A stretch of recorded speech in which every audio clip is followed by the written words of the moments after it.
I bought my mountain cabin, and my daughter-in-law said, "Get rooms ready, food for 22 people."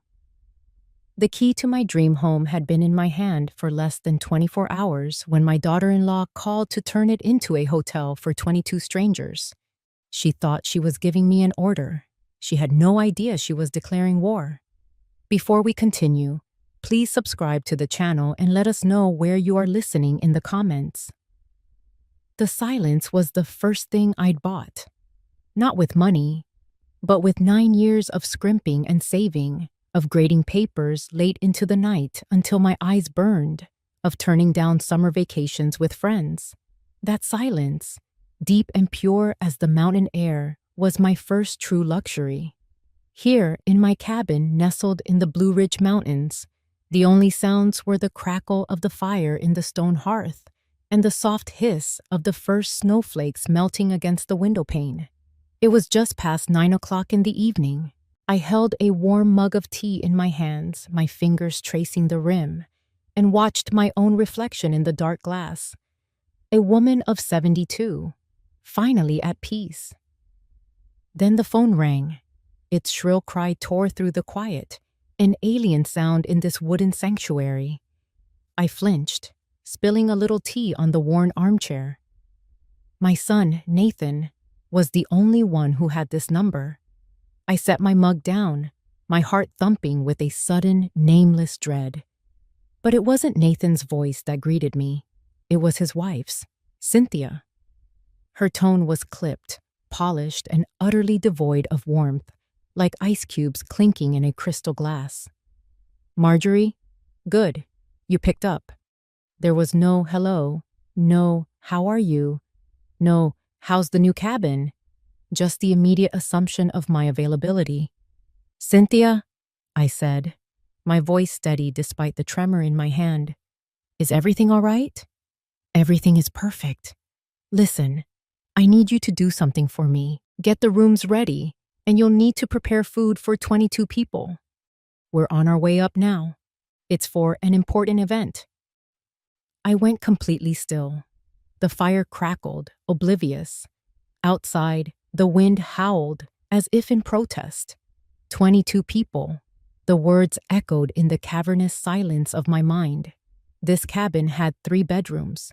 It was my home, my fortress of solitude, not a roadside inn.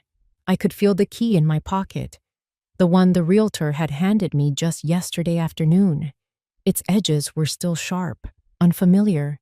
It hadn't even had time to warm to my touch. "Cynthia," I started, trying to keep my voice reasonable. I don't have room for 22 people. I don't have food for that many.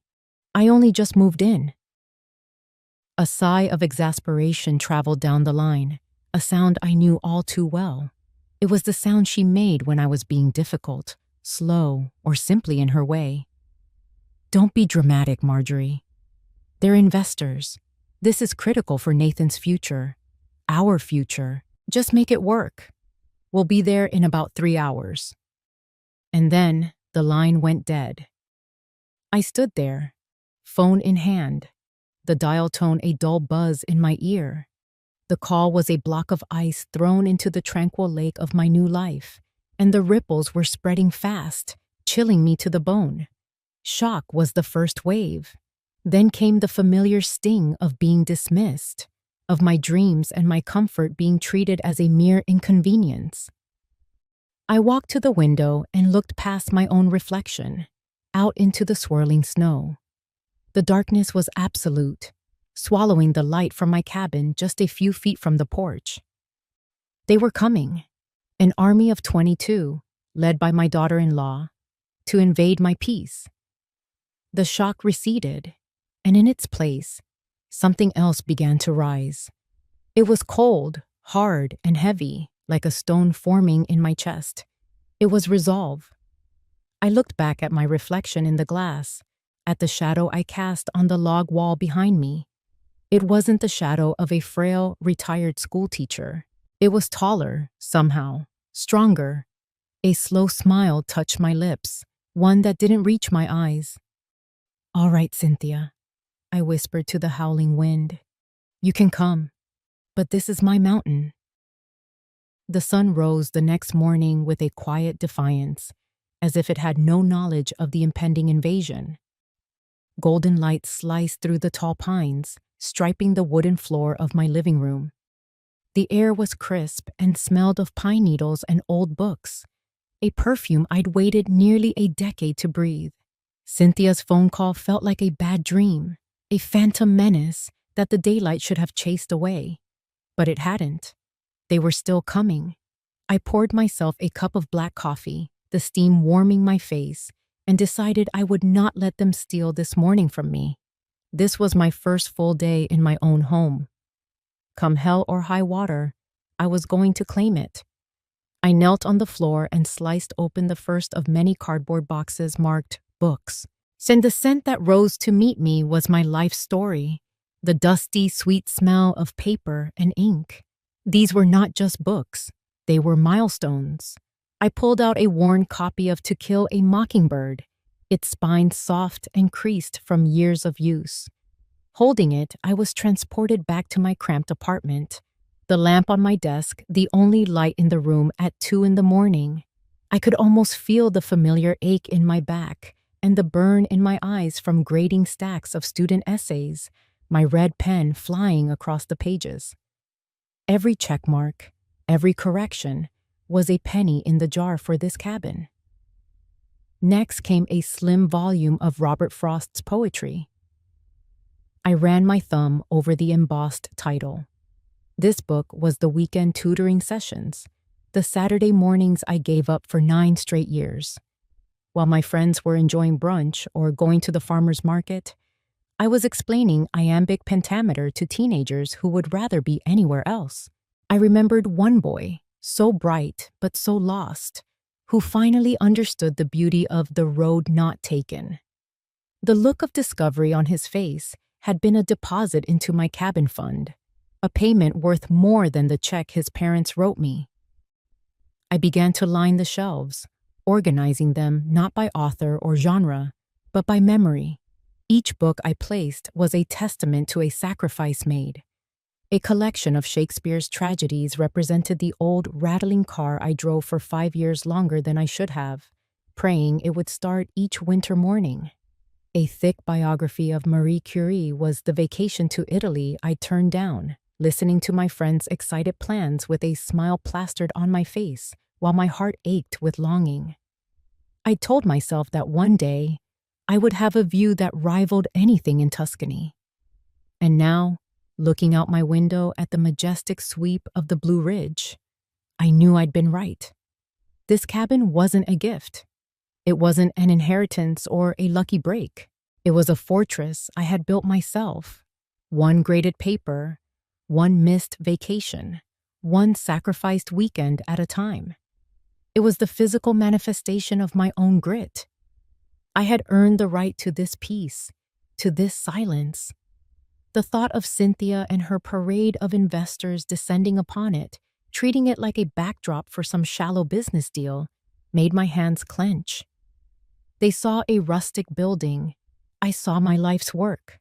I stood back, admiring the first full shelf. The books looked as though they had always been there, their colorful spines a vibrant mosaic against the warm pine of the walls. A feeling of pure, unadulterated happiness washed over me, so potent it almost brought tears to my eyes. This was real. This was mine. But as the sun climbed higher in the sky, a shadow of unease crept back in. The peace felt fragile, like a thin sheet of ice over deep water. In a few hours, the first car would turn onto my gravel road. The silence would be broken. And I knew, with a certainty that settled deep in my bones, that I would have to fight to get it back. This cabin was my trophy, and I wasn't about to let anyone tarnish it. As I stood in my sun-drenched kitchen, the scent of coffee brewing, my mind drifted back to a different kind of gathering. It was a memory I'd tried to bury, but Cynthia's impending arrival had unearthed it with brutal efficiency. The memory was of Christmas 2 years ago, and it was the last time I'd set foot in my son's home. Their apartment was the kind of place featured in magazines, all white walls, sharp angles, and gleaming chrome. It was impeccably clean and breathtakingly expensive, but it had all the warmth of an operating room. Even the Christmas tree looked like a hostage, decorated with perfectly spaced, monochrome ornaments, devoid of any of the handmade, chaotic charm I cherished. We were sitting around a glass dining table that probably cost more than my car. Cynthia, looking flawless in a silk dress, swirled a glass of red wine that was almost the same color. Nathan sat beside her, looking tense, constantly adjusting his tie as if it were choking him. "So, Mom," Nathan had started, trying to fill the awkward silence, "have you thought more about what you'll do, after you officially retire?" I smiled, feeling a genuine spark of excitement. It was the first time he'd asked. "I have," I said, my voice full of the hope I felt.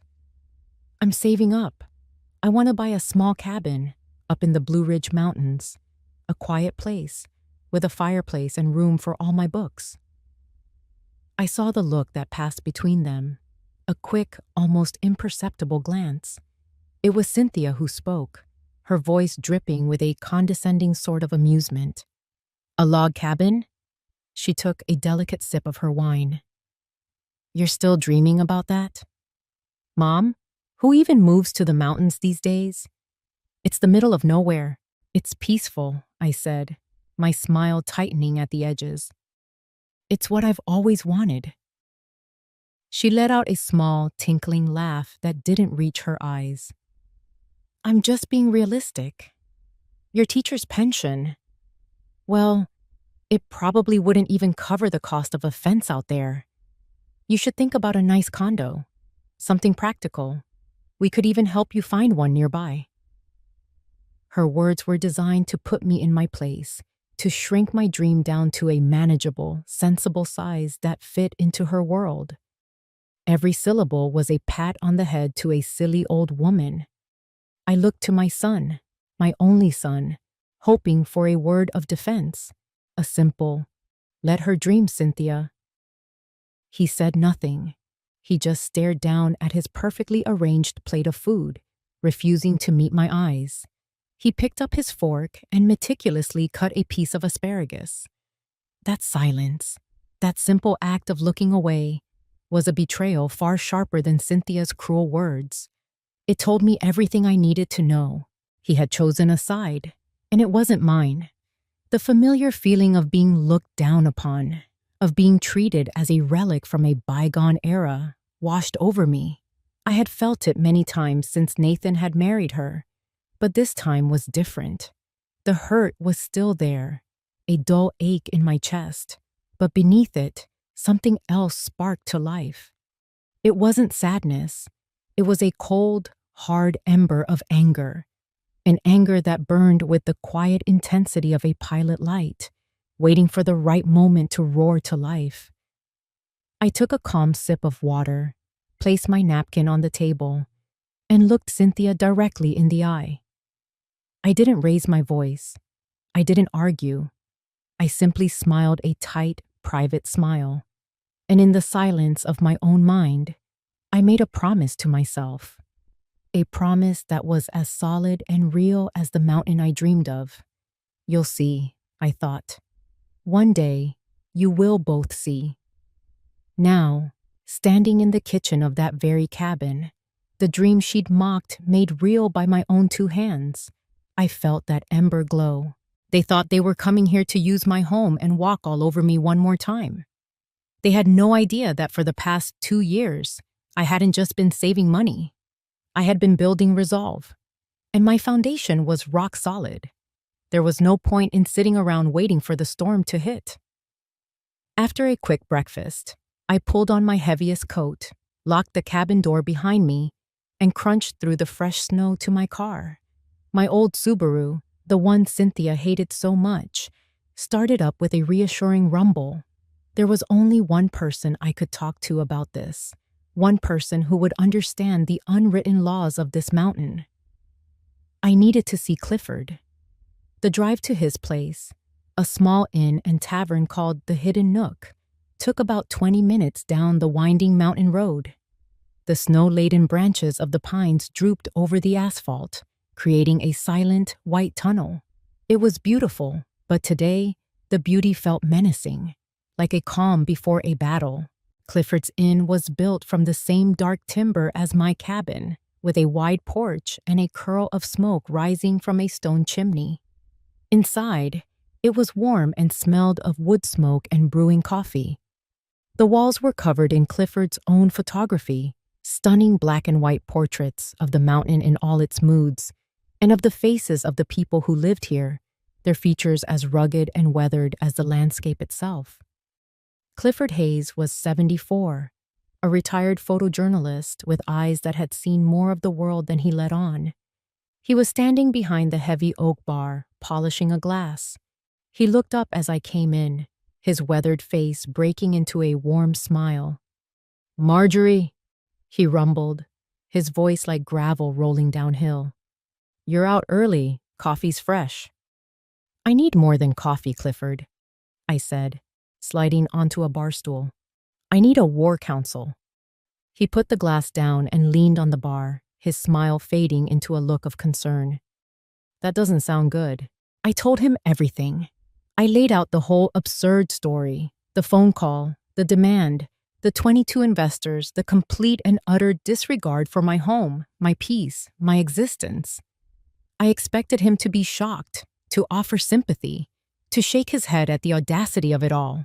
Instead, when I finished, he threw his head back and let out a deep, booming laugh that seemed to shake the very rafters of the inn. My jaw dropped. "What's so funny?" He wiped a tear of mirth from the corner of his eye. "An army of 22 city slickers, huh? In this weather? Oh, Marjorie, they have no idea what they're getting themselves into." "They're not getting into it, Clifford. I am. They're coming to my house. Cynthia is going to steamroll me." "Not up here, she won't," he said, his laughter subsiding into a knowing grin. He leaned forward, his voice dropping conspiratorially. "Up here, the mountain makes the rules. You just have to know how to use them." He paused, looking out the window at the snow-covered trees. "Don't you worry. The mountain will be on your side. It's high time we let them have a real taste of country life." A spark of hope ignited in my chest. "What are you thinking?" "I'm thinking they'll be in a hurry," he said, tapping a finger on the bar. "And people in a hurry like shortcuts. I happen to know a shortcut to your place. It's mighty scenic, but after the snow melts and refreezes, well, the road gets a little hungry for fancy cars with city tires." The spark became a flame. "A muddy road?" "The muddiest," he confirmed with a wink. "And you know, the cell service up here is spotty on a good day. The main repeater tower is just up the ridge. Sometimes, especially when the weather gets bad, it needs to take a little break. A man could get lost trying to fix it in a snowstorm." I stared at him, my mind racing. It wasn't just a plan. It was a strategy. A beautiful, elegant, and ruthless strategy. He wasn't just my friend. He was my general. A current of strength shot through me, so powerful it felt like electricity. I was not alone in this. I had an ally, a mountain god in a flannel shirt who knew every rock, every treacherous patch of mud, and every technical vulnerability in a 20-mile radius. I felt a genuine smile spread across my face for the first time since the phone call. The fear and helplessness that had been churning in my stomach evaporated, replaced by the cold, clear focus of a commander before a battle. "Clifford," I said, my voice steady and strong, "tell me more about this shortcut. Before we continue, please subscribe to the channel and let us know where you are listening in the comments." Night fell like a thick velvet curtain, snuffing out the last traces of daylight. I had a pot of simple beef stew simmering on the stove and a fire roaring in the hearth, filling the cabin with a warmth that had nothing to do with the temperature. I was calm, ready. I was a general waiting in her command tent while the enemy advanced. The first sign of their arrival was a distant glow filtering through the trees. Then came the sound, the low growl of powerful engines, a sound that didn't belong in the deep quiet of the woods. I stepped onto the porch, wrapping my arms around myself against the cold, and watched as a string of headlights pierced the darkness. It wasn't a car. It was a procession. A fleet of gleaming black SUVs and luxury sedans crawling one by one up my narrow, snow-covered trail, looking like a funeral procession for the peace and quiet I had so briefly enjoyed. They parked haphazardly, their tires spinning and spitting gravel.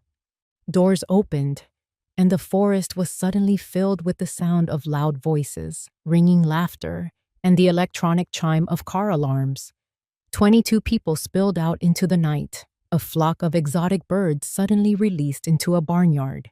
They wore cashmere coats and leather boots that were completely unsuitable for the snow. Women in high heels teetered precariously, clutching the arms of men in tailored suits. Cynthia emerged from the lead vehicle, a massive black Escalade, like a queen from her carriage. She was wearing a cream-colored coat that probably cost more than my monthly mortgage payment used to be. She scanned the scene, her face a mask of practiced charm. "Everyone welcome," she announced, her voice projecting over the din. "Isn't this just incredible? So rustic." Nathan got out from the passenger side, avoiding my gaze. He looked pale and stressed, his shoulders hunched inside his expensive overcoat. He immediately started directing the unloading of an obscene amount of designer luggage, his movements jerky and anxious. The guests began to file into my cabin, and the small, cozy space was instantly transformed. It became loud, crowded, and suffocating.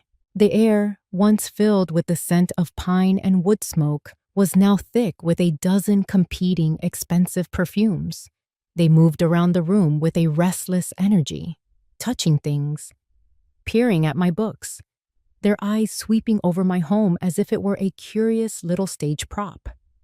Cynthia took center stage, playing the role of hostess to perfection. "This is Mr. Abernathy, our lead investor from Sterling Corp," she said, guiding a portly man in my direction. "And this is Chloe Vance. You all know her lifestyle blog, of course."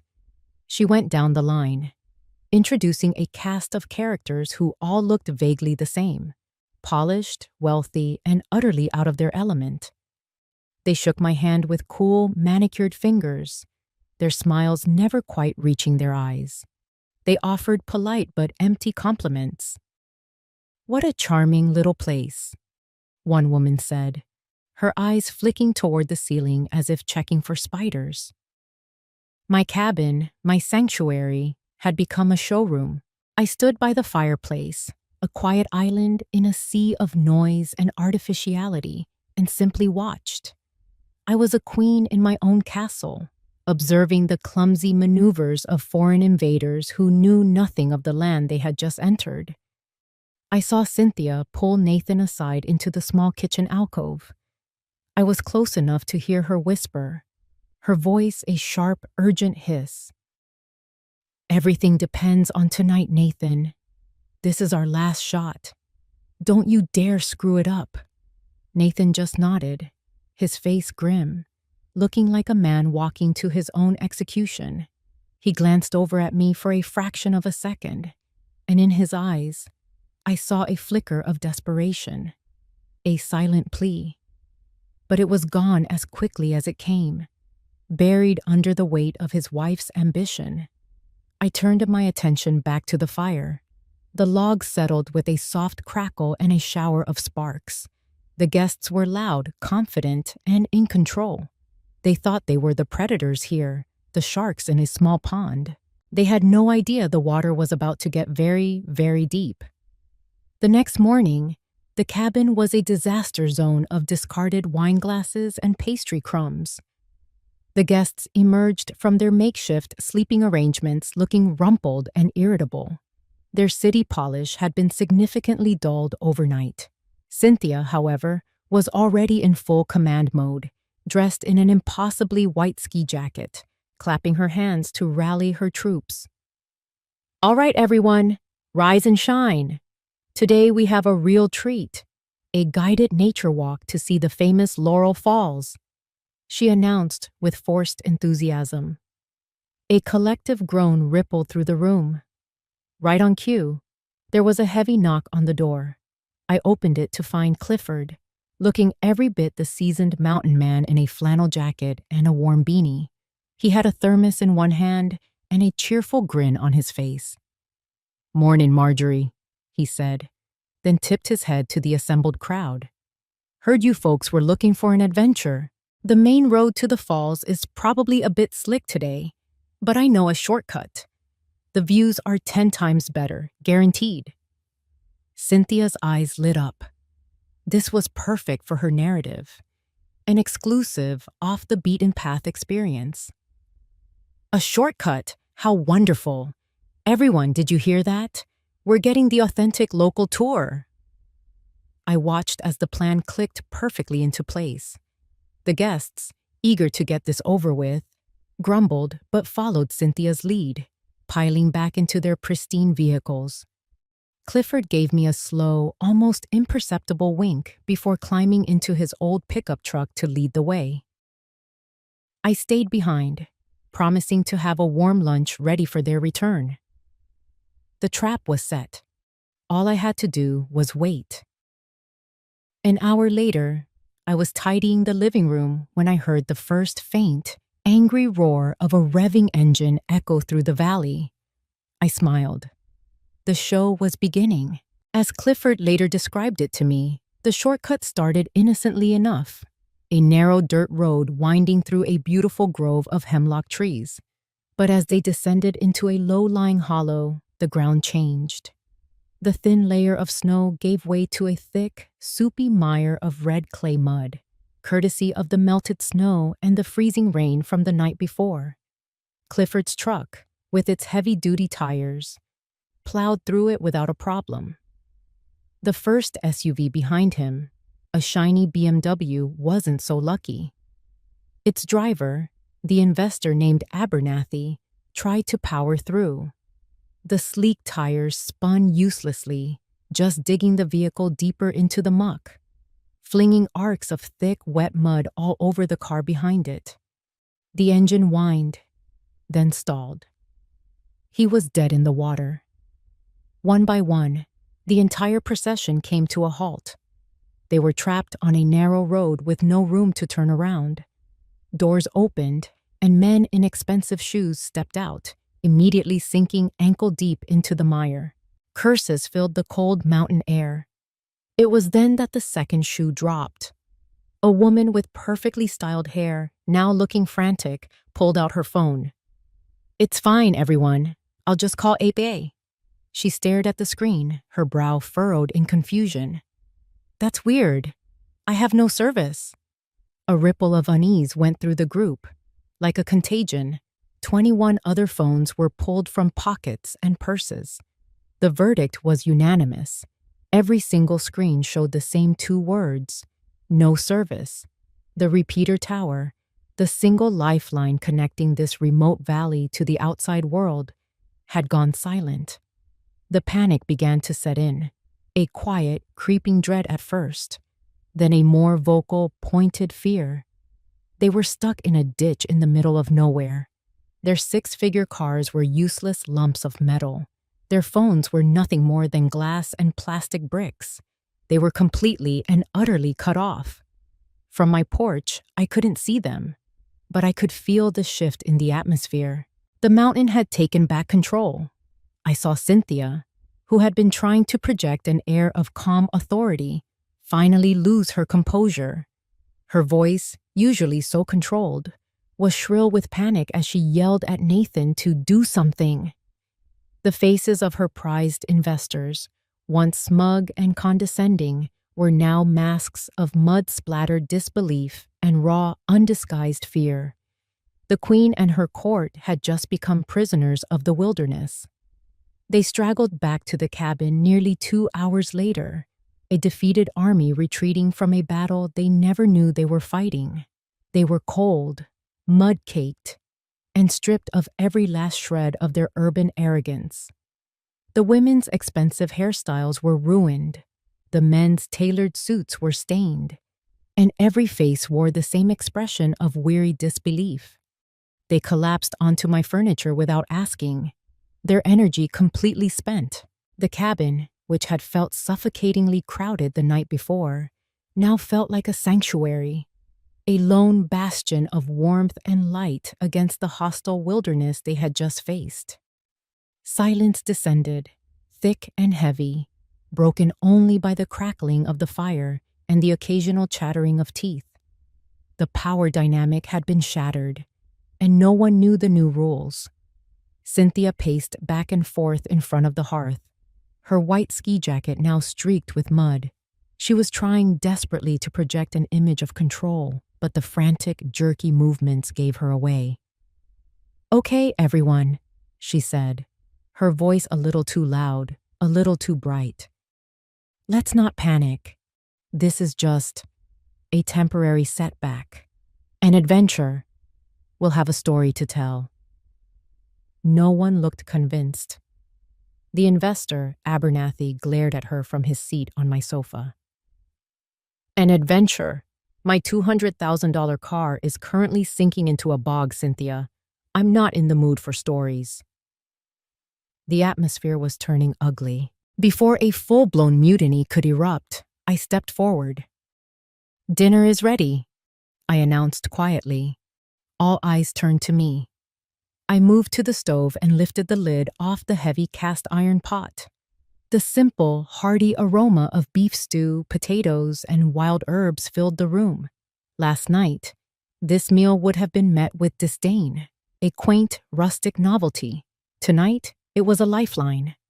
I began ladling the stew into the mismatched bowls I'd collected over the years. Cynthia watched me, a flicker of her old condescension returning. "Is this it?" she asked, gesturing at the pot. "Just stew?" The question hung in the air, utterly absurd in its context. The lifestyle blogger, Chloe, who had been shivering under a blanket, answered before I could. "It's hot food, Cynthia. At this point, I'd eat the damn blanket." The power had shifted. It was no longer about who had the most money or the best connections. It was about who had the essential skills, who could provide warmth, who could provide food. In this room, stripped of all modern conveniences, I was the wealthiest person present. I handed out the bowls, and they took them with a quiet reverence. They ate quickly, hunched over their food like hungry wolves. In the midst of the quiet chaos, I noticed one person who was not like the others. Mr. Hampton, the older gentleman, the successful businessman, was sitting calmly in the armchair by the fire, the one I'd been in when Cynthia first called. He wasn't panicked or irritable. He was observant. He ate his stew slowly, methodically, but his eyes were constantly moving. I watched as he watched me. He saw how I effortlessly added another log to the fire, how I knew exactly where to find extra blankets, how I moved through the cabin with a quiet confidence that came from capability, not arrogance. Then, his gaze would shift to Cynthia. He watched her pacing, her poorly concealed panic, the way she checked her useless phone every 30 seconds.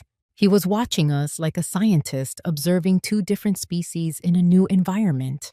He wasn't a victim of this crisis. He was a student of it. When everyone was finished, I collected the empty bowls. There wasn't a single scrap of food left.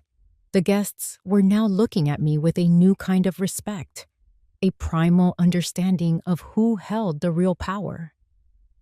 I was no longer just the quaint, elderly mother-in-law. I was the provider. I was the leader. And in the flickering firelight, I saw the truth reflected in their weary faces. My quiet, simple cabin had become my kingdom. As the evening wore on, the initial shock of being stranded gave way to a tense, simmering boredom. The guests, having exhausted their complaints, now sat in sullen silence, staring into the fire or at the dark, unblinking windows. The air was thick with resentment. In an attempt to break the tension, one of the younger investors, a man named Julian, decided he wanted a cigar he'd brought along. "Anyone got a light?" he asked the room at large. A collective search of pockets and purses produced nothing. Lighters, it seemed, were a casualty of the modern age, replaced by the charging ports in their now useless cars. "My wife, Cynthia, she might have one," Nathan offered, his voice sounding small and eager to please. It was a pathetic attempt to restore some semblance of normalcy, to be the helpful host. Cynthia, who was deep in a hushed, intense conversation with Mr. Abernathy, waved a dismissive hand in the direction of her expensive leather handbag, which sat on a side table. "In my purse, Nathan. Just look." Grateful for the task, Nathan scurried over to the bag. It was a ridiculously large, over-designed thing, and he fumbled with the clasp before plunging his hand into its chaotic interior. He rummaged past a wallet, a phone, a mess of cosmetics, and a set of keys. His fingers brushed against something stiff and rectangular. As he tried to pull his hand out, the object came with it, slipping from his grasp and falling silently onto the thick rug at his feet. It was a slim, unmarked manila folder. He bent to pick it up, intending to shove it back into the bag unseen, but it had fallen open, and under the warm lamplight, a single line of text at the top of the first page caught his eye. It was the name of a tech startup, Innovate Dynamics. His blood ran cold. He froze, crouching there on the floor, the folder in his hands. Innovate Dynamics was the company he had sunk his entire inheritance into 18 months ago. A sure thing, Cynthia had called it. She'd gotten a hot tip, an inside track from a trusted source. He'd trusted her, emptied his accounts, and watched in horror as the company declared bankruptcy less than 6 months later, taking every penny with it. It was the source of their biggest fights, the debt that hung over their marriage like a guillotine, the failure she never let him forget. His hands shaking, he flipped to the next page. It was a detailed report. He saw dates, transaction records, and a name he recognized: Cynthia's most ruthless business rival. The report outlined, in cold corporate language, how a stream of fabricated insider information about Innovate Dynamics had been strategically leaked. A trap designed to financially cripple a competitor's associates. A trap he had walked right into. He felt the air leave his lungs. A silent, crushing blow. She hadn't been given a bad tip. She had fed him to the wolves to settle a score. But the worst was yet to come. He turned the final page, and a name jumped out at him that made his heart stop altogether: Hampton Industries. The document was a prospectus, detailing how Hampton's massive corporation had been planning to acquire and liquidate Innovate Dynamics for months, waiting for its value to hit rock bottom. The company he had invested in, the source of his financial ruin, was nothing more than a footnote on a balance sheet for the very man sitting calmly by the fire, watching them all. The rug was pulled out from under him. The entire narrative of his life for the past 2 years, his failure, his debt, his inadequacy, was a lie. He wasn't a failed investor. He was a pawn, a casualty, a sacrifice his own wife had willingly placed on the altar of her ambition, and a piece of collateral damage in a corporate game being played by the man in the armchair. He slowly rose to his feet, the thin folder feeling as heavy as a tombstone in his hands. The years of meekness, of apologizing for things that weren't his fault, of walking on eggshells around her explosive temper, all of it evaporated in a single, searing moment of clarity. He looked across the room at Cynthia. She was still smiling her plastic smile at Abernathy, completely unaware. He didn't see his wife anymore. He saw a stranger, a predator who had gutted him and left him to bleed, all while telling him the wound was his own fault. The fear he had lived with for so long was gone, burned away by a feeling so pure and cold it terrified him: disgust. The silence in the cabin had become a physical presence. It was a heavy blanket smothering the last embers of conversation. The 22 guests, who had arrived as a confident pack, were now a collection of isolated, anxious individuals. They stared at their empty bowls, at the fire, at anything but each other. Nathan stood frozen near the side table, the manila folder clutched in his hand like a damning verdict, his face a pale mask of shock and fury. Cynthia, oblivious, was still trying to salvage her deal with Abernathy, her voice a low, desperate murmur. It was Mr. Hampton who finally broke the spell. He set his empty bowl aside, cleared his throat, and the small sound made everyone jump. "You know," he began, his voice calm and resonant, filling the quiet room. "This situation, being cut off like this, it reminds me of something from a long time ago." All eyes turned to him.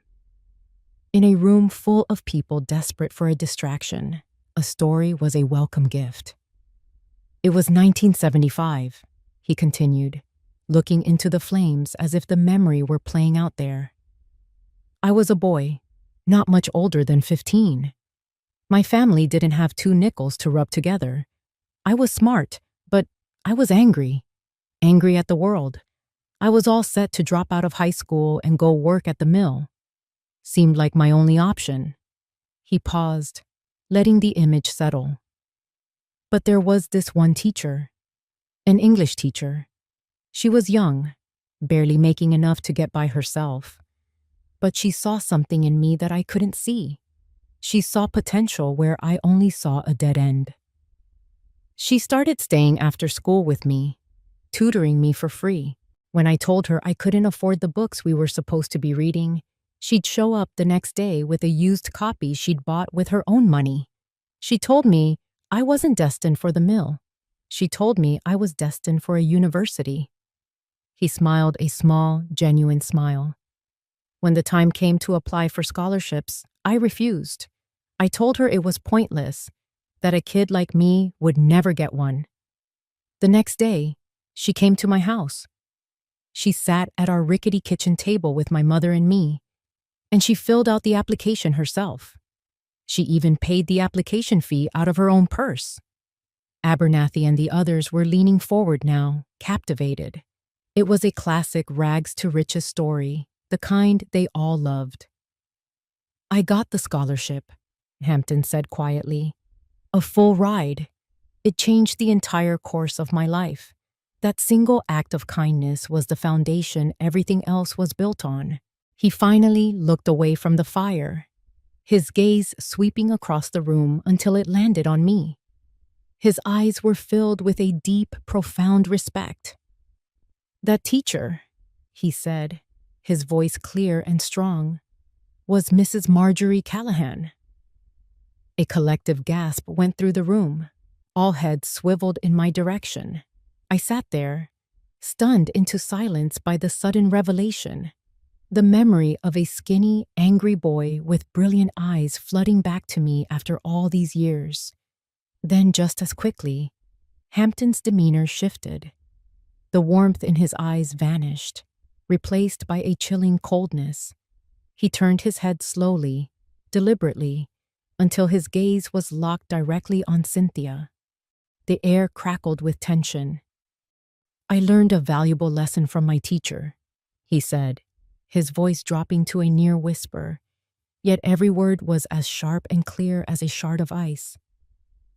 "The most important lesson of all, that the only foundation worth building on, whether it's for a life or for a business, is one built on truth." He paused, letting the word hang in the air. "Not one built on flashy promises made to desperate investors." The silence that followed was absolute. It was the silence of a courtroom after the guilty verdict has been read. Every single person in that room, from the investors to the blogger to Nathan, understood the implication. The unspoken accusation was deafening. Cynthia's face went completely white, as if all the blood had drained from it. Her carefully constructed world, her entire charade, had just been demolished by a single, perfectly aimed sentence. The play was over. Mr. Hampton's words fell into the silence like stones into a deep well, the ripples spreading to every corner of the room. Cynthia stood frozen, her face a mask of disbelief. For a moment, I thought she might actually shatter. But I had underestimated the feral tenacity of a cornered animal. The shock on her face hardened, twisting into a venomous sneer. She was going down, and she was determined to take someone with her. She turned, her eyes locking onto her husband. Nathan was still standing by the table, the folder in his hands, his knuckles white. He was her last weapon, her final scapegoat. "Don't you all listen to him," she spat, her voice sharp and brittle. She pointed a trembling finger at Nathan. "Ask him. Ask my husband about foundations built on lies. He owes me an explanation and a very, very large sum of money." Her voice dripped with contempt, a calculated performance for her audience of investors. She was painting him as the villain, the deadbeat, the source of all her problems.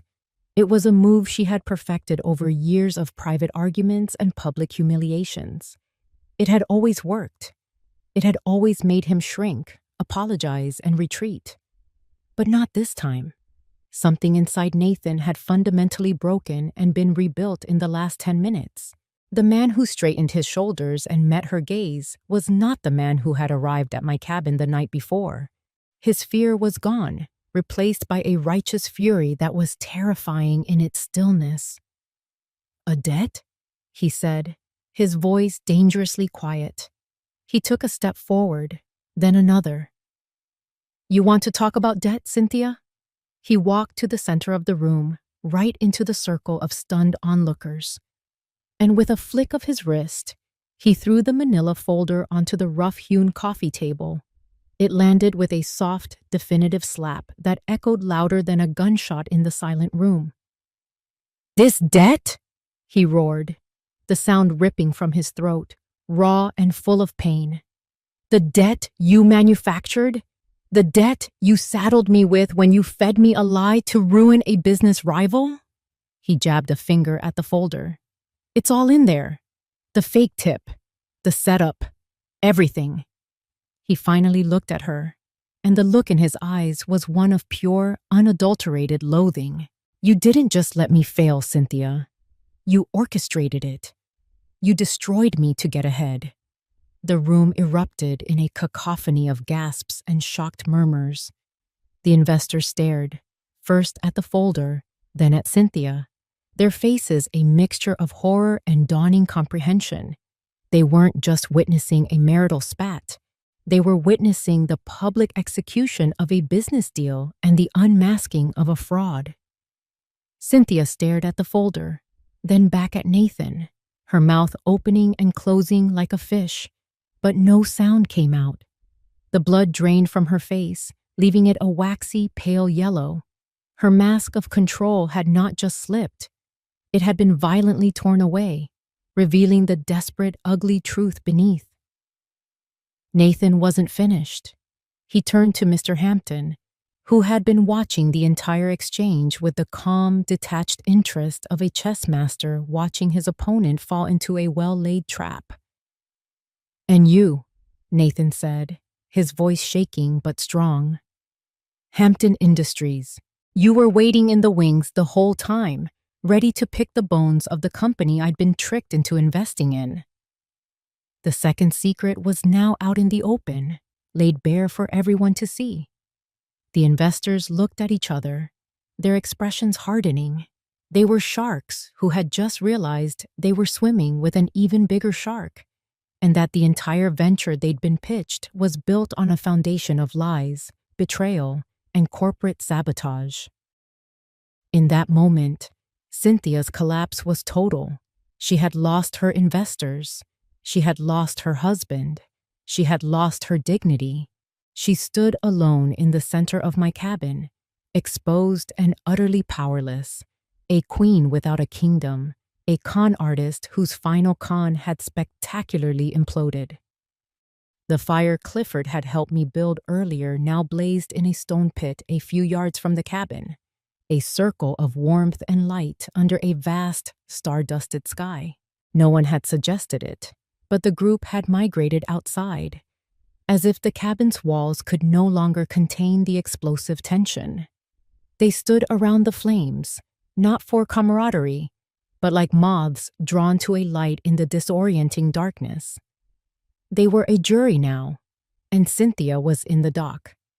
The investors, who hours ago had been her prized assets, now looked at her with the cold, appraising eyes of men who have been swindled. They kept their distance, their body language a clear wall of rejection. Mr. Abernathy, whose BMW was still nose down in the mud, spoke first, his voice a low growl of contempt. So this entire weekend, this exclusive retreat, was a lie.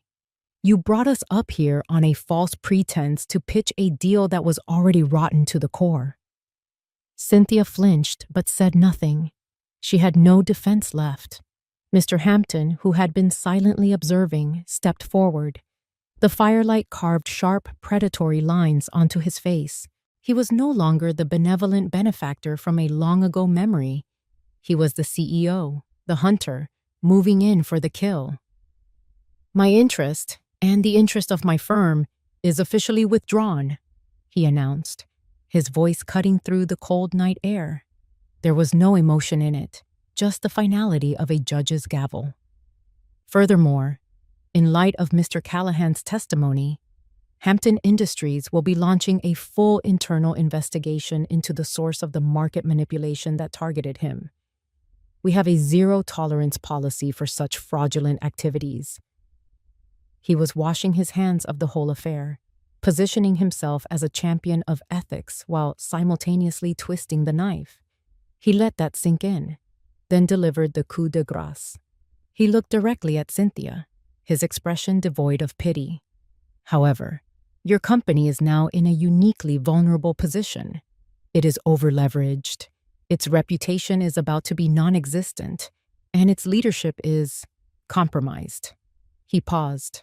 I am prepared, as a gesture of goodwill to mitigate further market damage, to make you an offer. Hampton Industries will acquire your company's assets to absolve its debts. We'll offer you 10 cents on the dollar. A wave of shocked murmurs went through the investors. It was a brutal, insulting, rock-bottom offer. It wasn't a rescue. It was a public dissection. He was offering to buy her entire life's work for pennies, right in front of the very people she had tried so desperately to impress. This was the final blow. A sound escaped Cynthia's throat, a choked, wounded gasp. She had lost everything. The money was gone. Her reputation was in ashes. Her allies had become her accusers. And then she lost the last thing she had. Nathan, who had been standing silently by the fire, watching his life burn down and be reborn, took a deep breath. He walked away from the circle of investors, his steps sure and steady on the frozen ground. He walked past his wife, not even giving her a glance. He came to stand beside me, his shoulder brushing against mine. He looked out at the group, at the men who had witnessed his deepest humiliation and his ultimate liberation. I'm staying here, he said, his voice clear and unwavering. I'm staying with my mother. It was a simple declaration, but it was the most powerful statement of the night. It was an abdication of his old life and an acceptance of a new one. In that moment, the last thread connecting him to Cynthia was severed. The judgment of the mountain was complete. The other guests, as if on some silent signal, turned their backs on Cynthia. They shuffled closer to the fire, closer to the warmth, leaving her standing alone in the cold darkness just outside the circle of light. She was an outcast, utterly and completely alone, with nothing but the vast, indifferent wilderness at her back. 6 months passed. The snows of that chaotic winter melted, feeding the mountain streams and coaxing a riot of green from the forest floor.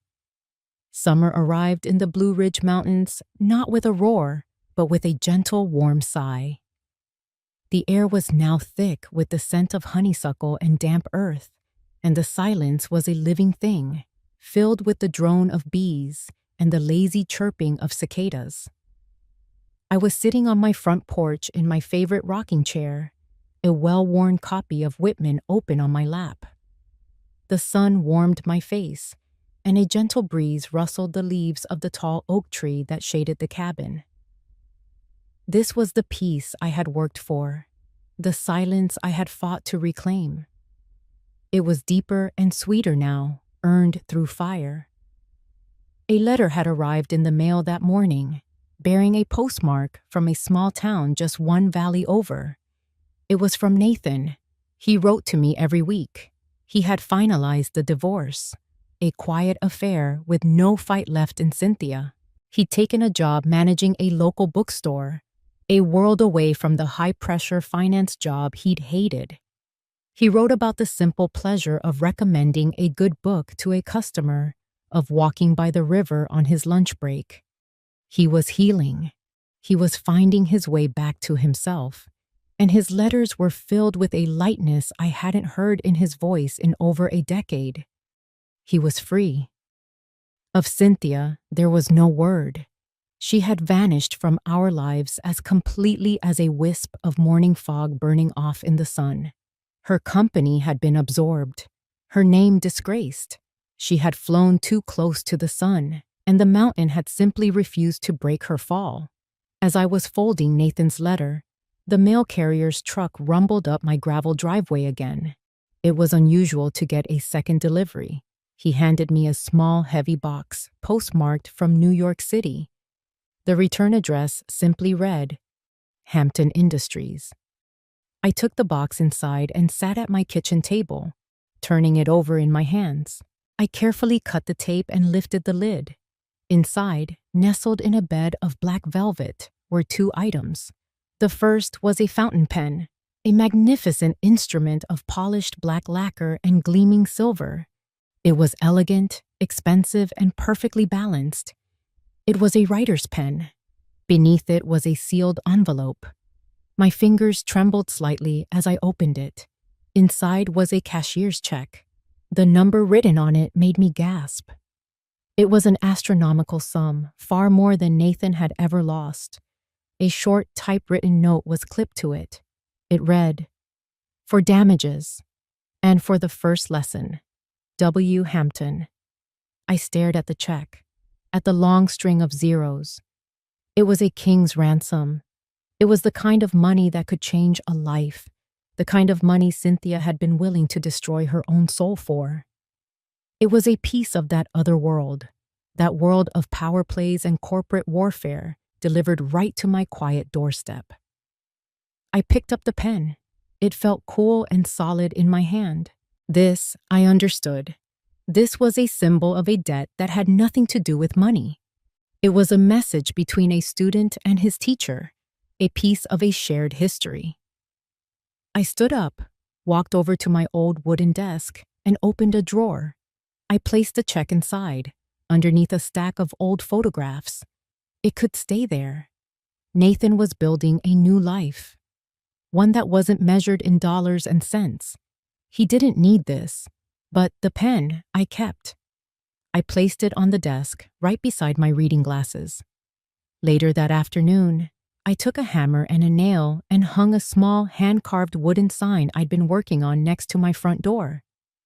The letters were simple and clear. It read, A place of books, memories, and truth. I stepped back and looked at my home, my fortress, my sanctuary. I had everything I had ever wanted. The mountain had tested the invaders, found them wanting, and cast them out. And it had kept its own safe. If you enjoyed this story, please like the video, subscribe to the channel, and comment 1 below. If not, feel free to comment 0 so we know and can improve future videos. To hear the next story, click the box on the left. Thank you for watching.